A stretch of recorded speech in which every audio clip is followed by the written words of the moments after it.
بیوی یعنی کہ میری اہلیہ جن کے ساتھ میں رشتہ ازواج میں منسلک تھا، 6 ماہ ہمارا رشتہ رہا، وہ میرے ساتھ نہیں ہوں گی، جس چیز نے اس نوجوان کو ڈی پی او صاحب خود اس تمام واقعے میں یعنی کہ اس تمام کارروائی میں جب اس کمرے تک کی رسائی تک پہنچنے میں وہ خود ساتھ ساتھ رہے۔ اس کمرے تک جب پہنچے دوسرے راستے سے تو جب اندر انٹر ہوئے تو اس نوجوان کی ڈیڈ باڈی زمین پہ پڑی ہوئی تھی۔ 10 چھٹیاں لے کر آؤں، آپ کے ساتھ وقت گزاروں، اپنے کزنوں کے ساتھ وقت گزاروں، اپنے بھائیوں کے ساتھ وقت گزاروں، اپنی فیملی کو ٹائم دوں۔ ان کے کزن کا بیان سامنے آیا کہ بلال پاشا ہمارا کزن ایسا تھا، سب کے ساتھ مل کر رہا۔ بسم اللہ الرحمن الرحیم، میں ہوں حارث بھٹی۔ بلال پاشا کی موت ایک ایسا معمہ بنی ہوئی تھی کہ ہر کوئی پریشان تھا کہ آخر کس طرح اس نوجوان کی موت ہوئی، کیا واقعی اس نوجوان نے خودکشی کی یا اس نوجوان کو مارا گیا، اور اگر مارا تو کس نے مارا، کس بنا پر مارا، اگر دشمنی تھی تو کس کے ساتھ تھی۔ ایسا نوجوان جس کا ہر کسی کے ساتھ اتنا اچھا اخلاق، اتنا اچھا سلوک، اتنی اچھے طریقے سے اس کے ساتھ پیش آنا، اپنے گھر والوں کی عزت، اپنے گھر والوں کا احترام، اپنے دوستوں کا ادب، تمام اپنے گھر والوں کی عزت، اپنے دوستوں کے ساتھ پیار محبت شفقت، اپنے رشتہ داروں کے ساتھ خوبصورت طریقے سے پیش آنا، لیکن اس کے بعد بھی آخر کس طرح ایک نوجوان اپنے آپ کو مار لے یا اس نوجوان کو کوئی مار دے۔ پوسٹ مارٹم رپورٹ نے جو کہ تمام چیزوں کو کلیئر کر دیا کہ اس نوجوان کی موت کس طرح ہوئی۔ آگے چل کر آپ کو بتاؤں گا کہ پوسٹ مارٹم رپورٹ میں کیا آیا، کیا واقعی اس نوجوان کو کسی نے مارا یا پھر اس نوجوان نے خود اپنی جان دی۔ ویڈیو کے آغاز میں اگر میں بتاتا چلوں آپ کو، ان کے والد محترم احمد یار صاحب کا بیان آیا۔ ان کے بقول میرا بیٹا جو کہ اب راولپنڈی میں اس کی پوسٹنگ ہونے جا رہی تھی، جس دن اس کی ڈیڈ باڈی ہم تک پہنچی یعنی کہ جس دن اس کی ڈیتھ ہوئی، اس دن اس کا بنو میں آخری دن تھا، یعنی کہ 27 نومبر پیر کو اس نوجوان نے راولپنڈی میں اپنی جاب کا ایک نیا آغاز کرنے جا رہا تھا، یعنی کہ اس کی پوسٹنگ ہو گئی تھی۔ 1 سال پشاور، 2 سال بنو، دین راولپنڈی میں اس کی جاب کا آغاز ہونے جا رہا تھا۔ اللہ تعالیٰ کو کچھ اور ہی منظور تھا، راولپنڈی جانے سے پہلے ہی وہ نوجوان اللہ کو پیارا ہو گیا۔ 6 ماہ قبل اس نوجوان کی اپنی بیوی سے علیحدگی ہوئی، تو یقیناً یہ وہ ایک ایسا اس کی زندگی میں ایک ایسا واقعہ تھا جس نے اس کو بڑا نقصان پہنچایا۔ ان اے وے نقصان اس صورت میں پہنچایا کہ اس کو ہرٹ ہوا، وہ دلی طور پر بڑا پریشان رہا، اور یقیناً ڈپریشن میں جانے کی جو سب سے بڑی مین وجہ ہے، میں سمجھتا ہوں کہ میاں بیوی کا آپس میں علیحدہ ہو جانا، اور دوسری جب سب سے امپورٹنٹ چیز، بلال پاشا کی سابقہ جو اہلی ہیں ان کا تعلق بھی راولپنڈی سے تھا، وہ وہاں رہتی تھیں۔ شاید وہ یہ سوچ رہا ہوگا کہ راولپنڈی تو میں جاؤں گا، لیکن راولپنڈی میں میری بیوی یعنی کہ میری اہلیہ جن کے ساتھ میں رشتہ ازواج میں منسلک تھا، 6 ماہ ہمارا رشتہ رہا، وہ میرے ساتھ نہیں ہوں گی، جس چیز نے اس نوجوان کو شاید دوبارہ مزید اس کو ٹروما میں لے کر گیا۔ اب اکثر لوگوں نے نیچے کمنٹس بھی آپ کرتے ہیں کہ آپ جھوٹ بول رہے ہیں، آپ کے پاس انفارمیشن نہیں ہے، اس نوجوان کو قتل کیا گیا۔ بظاہر جب آپ آغاز میں نظر آ رہا تھا جو ڈی پی او بنو ہیں، ان کے بقول جب ہمیں پتہ چلا، ان کے والد محترم نے بار بار کالز کی، اس کا جو اس کا کولیگ تھا یعنی کہ جس کا ساتھ ہی کوارٹر تھا، اس کو کال کی کہ آپ جناب جا کر دیکھیں کیا معاملہ ہے۔ ابھی تک بلال پاشا صاحب فون بھی اٹھا نہیں رہے، نہ ان سے کوئی رابطہ ہو رہا ہے، تو کیا وجہ ہے؟ جب وہ گئے تو اس کا کمرہ بند تھا۔ کمرہ بند ہونے کی وجہ سے اس نوجوان نے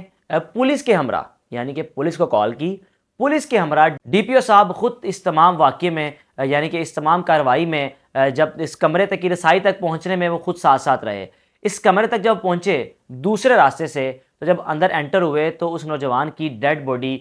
زمین پہ پڑی ہوئی تھی، اور ان کے پاس قریب سے ایک پسٹل برآمد ہوا جو کہ 9mm کا پسٹل تھا۔ اب اس پسٹل کا اس جگہ پر موجود ہونا اس چیز کا ایک اندیا تھا کہ یقیناً اس نوجوان نے خودکشی کی ہے۔ لیکن اس کے بعد سوشل میڈیا پر لوگوں نے جب اس کی ہائپ کریٹ ہوئی، ہر بندے نے اپنی ایک رائے کا اظہار کیا کہ نہیں خودکشی نہیں ہے، اس کو قتل ہے، اس کو مارا گیا ہے، یہ سرکاری نوکری سے بڑا ڈسٹرب تھا۔ سرکاری نوکری سے وہ ڈسٹرب تھا، اس کے میسیجز بھی پبلک ہوئے، اس کے واٹس ایپ میسیجز کے اسکرین شاٹ بھی سامنے آئے جس میں وہ کہنا چاہ رہا تھا کہ میں چاہتا ہوں کہ میں سرکاری جاب چھوڑ دوں یا دنیا چھوڑ دوں۔ سرکاری جاب بھی نہیں چھوڑی لیکن دنیا وہ چھوڑ کر چلا گیا، سب کو چھوڑ کر چلا گیا، اپنے ماں باپ کو چھوڑ کر چلا گیا۔ اکثر لوگ تنقید یہ کر رہے ہیں کہ اگر خودکشی کی ہے تو کیوں کی ہے۔ یقیناً اگر آپ اس چیز سے واقف ہوں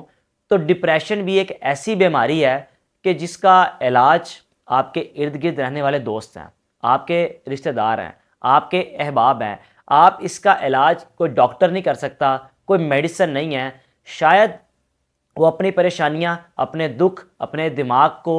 دماغ میں چلنے والی چیزوں کو شیئر نہیں کر پا رہا تھا، اور اس چیز کو اس حد تک یہ پہنچا کہ اتنا ڈپریشن لے گیا کہ اپنی جان لے لی۔ بہرحال پوسٹ مارٹم رپورٹ میں کیا آیا؟ والد صاحب نے بولا کہ میرا بیٹا کسی قسم کی پریشانی نہیں تھی اس کو، اور اب بڑا خوش تھا۔ اس کا کہنا تھا کہ میں راولپنڈی شفٹ ہوں گا جب، تو میں چاہوں گا کہ راولپنڈی شفٹ ہونے کے بعد میں فوراً 8 سے 10 چھٹیاں لے کر آؤں، آپ کے ساتھ وقت گزاروں، اپنے کزنوں کے ساتھ وقت گزاروں، اپنے بھائیوں کے ساتھ وقت گزاروں، اپنی فیملی کو ٹائم دوں۔ ان کے کزن کا بیان سامنے آیا کہ بلال پاشا ہمارا کزن ایسا تھا، سب کے ساتھ مل کر رہتا تھا، سب کے ساتھ پیار کرتا تھا، شفقت کرتا تھا، اپنے بھتیجوں کو، اپنی بھانجیوں کو، اپنے کزنز کے بچوں کو، یعنی کہ سب کو بڑا پیار کرتا تھا۔ اور جب واپس آتا تھا اپنے گاؤں خانے وال میں، اپنے شہر میں، اور آ کر کسی قسم کا کوئی وہ پروٹوکول نہیں، بلکہ بالکل جیسے ہم سادگی میں زندگی گزارتے ہیں ویسے ہی زمین پر بیٹھ جانا، اور پاس کوئی چپل اچھی ہو یا نہ ہو پہن لینا، نکل پڑنا، سوٹ سے جیسا مرضی ہو، کیونکہ اس چیز کا ان کا کہنا ہے کہ ہمارا بیٹا بالکل سادہ تھا، کوئی تکبر، کوئی غرور، کوئی گھمنڈ نہیں تھا کہ میں سرکاری پروٹوکول میرے پاس ہوتا ہے اور میں اپنا جو لائف سٹائل ہے وہ اپنے گاؤں جا کے بھی رکھوں، بالکل ایسا نہیں تھا۔ اب آخر میں پوسٹ مارٹم رپورٹ کیا کہتی ہے؟ پوسٹ مارٹم رپورٹ نے اب تمام لوگوں کی، جو کہ اگر کسی کی یہ رائے تھی کہ اس کا قتل ہوا، اگر کسی کی یہ رائے تھی کہ اس نے خودکشی کی، اگر کسی کی یہ رائے تھی کہ سرکاری افسران نے مل کر اس کی جان لی تاکہ وہ اوپر آ سکے، سب کی سب جو کہ رائے، افواہیں، میں سمجھتا ہوں کہ اس پوسٹ مارٹم رپورٹ کے بعد دم توڑ جائیں گی۔ پوسٹ مارٹم رپورٹ میں چیز کلیئر ہے کہ اس نوجوان نے خودکشی کی ہے۔ اس نوجوان نے اپنے کن پٹی پر 9mm پسٹل رکھ کے ایک گولی ماری، اس کے بعد وہ جان کی بازی ہار گیا۔ اور میں سمجھتا ہوں کہ ہمیں اس نوجوان کے لیے دعا کرنی چاہیے، اللہ تعالیٰ اس کے درجات بلند کرے، اس کے گھر والوں کو صبر دے۔ آپ اپنی رائے کچھ بھی قائم کر لیں،